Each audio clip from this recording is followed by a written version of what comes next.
Periods ఇరెగ్యులర్‌గా వస్తున్నాయి. ఈ మధ్య బరువు పెరుగుతున్నాం. ముఖం మీద పింపుల్స్ లేదా అన్‌వాంటెడ్ హెయిర్ వస్తుంది. ఇది వినంగానే చాలామంది చెప్తారు ఇది పీసీఓడీ అయి ఉండొచ్చు అని. ఇప్పుడు ఈ పీసీఓడీ లేదా పీసీఓఎస్ అనే పేరుని పీఎంఓఎస్‌గా మార్చారు. Hi! I'm doctor Pranathi, consultant endocrinologist, KIMS Ongole.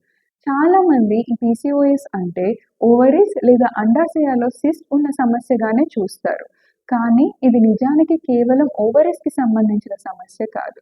ఇది హార్మోన్స్, ఇన్సులిన్ రెసిస్టెన్స్ అంటే మన బాడీలో ఇన్సులిన్ ఉన్నా సరిగ్గా పనిచేయకపోవడం, వెయిట్, స్కిన్, ఫర్టిలిటీ ఇలా చాలా వాటి మీద ప్రభావం చూపించే కండిషన్.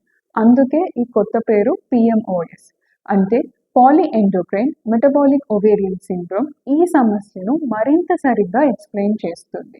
ఈ పీఎంఓఎస్‌లో మనం చూసే common symptoms periods irregularity, weight gain, acne, unwanted hair, fertility issues ఇలాంటి చాలా సమస్యలే చూస్తాం. మనం గుర్తుపెట్టుకోవాల్సిన ఫస్ట్ థింగ్ అందరికీ ఓవరీస్‌లో సిస్ట్ ఉండాల్సిన అవసరం లేదు. కొంతమందికి స్కాన్ నార్మల్‌గా ఉన్నా హార్మోనల్ ప్రాబ్లమ్స్ ఉండొచ్చు. సెకండ్ థింగ్ ఈ పీఎంఓఎస్‌కి కేవలం టాబ్లెట్స్ ఒకటే ట్రీట్మెంట్ కాదు.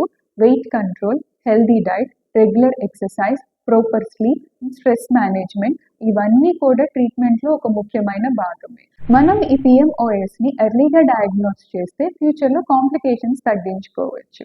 ఈ పీఎంఓఎస్ రిలేటెడ్ డౌట్స్ కోసం meet an endocrinologist near by because we care.